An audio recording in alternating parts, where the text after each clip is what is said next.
샬롬 2월 8일 월요일입니다. 하나님이 새로운 한 주를 우리에게 선물로 주셨습니다. 우리와 동행하시고 우리와 함께 하신 하나님을 찬양하며 이 시간에 침묵으로 기도하겠습니다. 우리 영혼이 여호와를 바라며 그는 우리의 도움과 방패시로다. 우리 마음이 그를 즐거워하며 우리가 그의 성모를 의지하였기 때문이로다. 여호와여, 우리가 주께 바라는 대로 주의 인자하심을 우리에게 베푸소서.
오늘 함께 묵상하실 말씀은 출애굽기 13장 18절에서 22절입니다.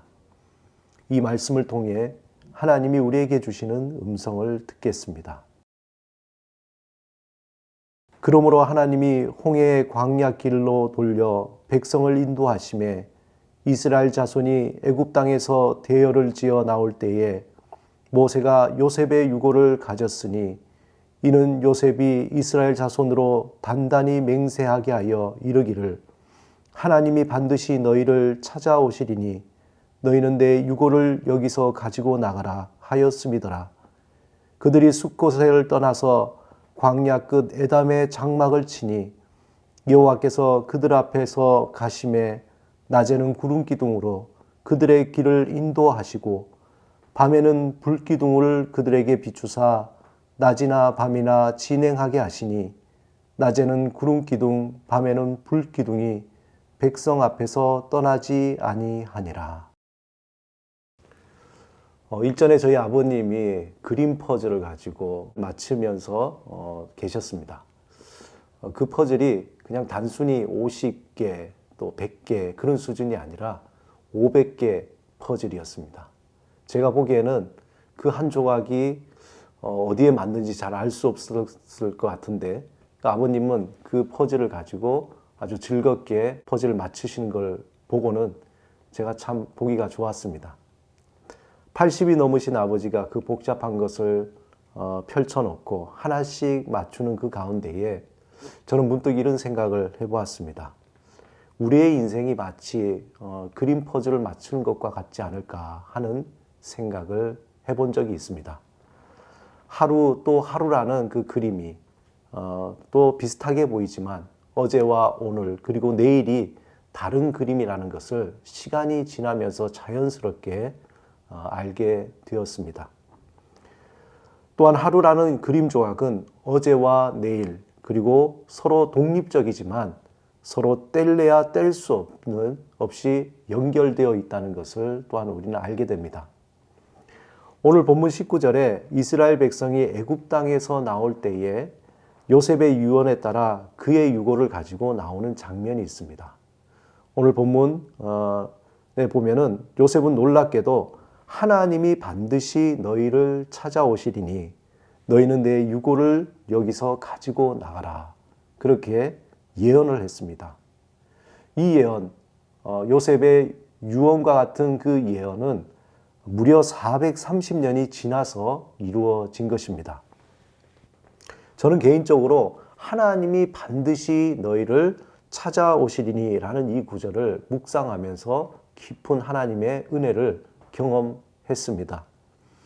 요셉을 통해서 그의 아버지 야곱과 그의 형제들과 가족들이 낯선 땅 애굽에 정착하기 시작했습니다. 요셉의 일생을 보면 그가 가족을 만나게 된 것은 기적과 같은 일이었습니다. 물론 하나님은 요셉의 꿈을 통해서 미리 그것을 알려주셨지만 요셉은 그 꿈이 그렇게 이루어지리라고는 아마 생각도 하지 못했을 것입니다. 사실 요셉의 인생 자체가 예상할 수 없는 사건들로 마치 흩어진 그림 조각과 같이 어떻게 이것이 맞추어질까 참으로 혼란스러웠던 일생이었습니다. 어릴 적 형들에게 시기와 미움을 당하던 그가 결국 형들에 의해서 애굽에 팔려가고 또 보디발의 아내 모함으로 감옥에 갇혀 죄인의 신세가 되었습니다. 그런데 그곳에 있던 애굽 왕의 술 관원과 떡 관원의 꿈을 풀이해 준 것이 계기가 되어서 그 이후에 자유의 몸이 되고 또 애굽의 총리의 자리까지 오르게 됩니다. 성경에는 요셉의 자세한 인생을 다 보여주지는 않지만 분명히 그의 인생은 좌충우돌 정말 복잡하고 흩어진 그림 조각 같은 그러한 인생의 연속이었을 것입니다. 하지만 그러한 혼란함 속에서도 예상할 수 없는 또 이리저리 흔들리는 요셉의 인생이었지만 변함없는 한 가지가 있었습니다. 흩어진 그림 조각들과 같이 어디서부터 꼬인 인생인지 또 폭풍 속에 심하게 흔들리는 배처럼 요동치는 배와 같은 그의 인생에서 한결같이 요셉을 붙들고 있었던 그 한 가지는 하나님의 손길과 하나님을 의지하는 요셉의 믿음이었습니다. 오늘 본문에 반드시 하나님이 너희를 찾아오시리니라는 요셉의 유언은 그의 삶 속에서 그와 동행하시고 보호하시고 은혜를 베푸신 하나님이 누구신가를 그는 너무도 잘 알고 있었기 때문입니다. 요셉은 형들에게 버림을 받을 때 또 보디발의 아내에게 모함을 당해서 감옥에 갇힐 때 인생의 수많은 고난과 절망과 또 아픔과 슬픔의 길에서 함께 하신 그 하나님을 전심으로 의지했습니다. 그는 죽을 것 같은 삶의 자리에서 살기 위해서 하나님을 의지했고 부르짖는 가운데 자신의 백성은 결코 포기하지 않아 하시는 그 하나님을 경험하였던 것입니다. 요셉은 그의 가족들이 장차 큰 민족을 이루지만 하나님의 이름을 망각하고 애굽의 노예로 살아갈 것을 미리 내다본 것입니다. 하지만 그는 변함없이 하나님은 그의 백성을 사랑하시기에 그의 백성을 친히 구원하실 것을 이미 보았던 것입니다.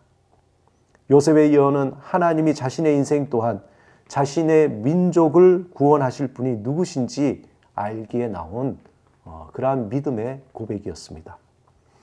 창세기 45장 7절에서 8절에 보면은 요셉은 이렇게 고백합니다.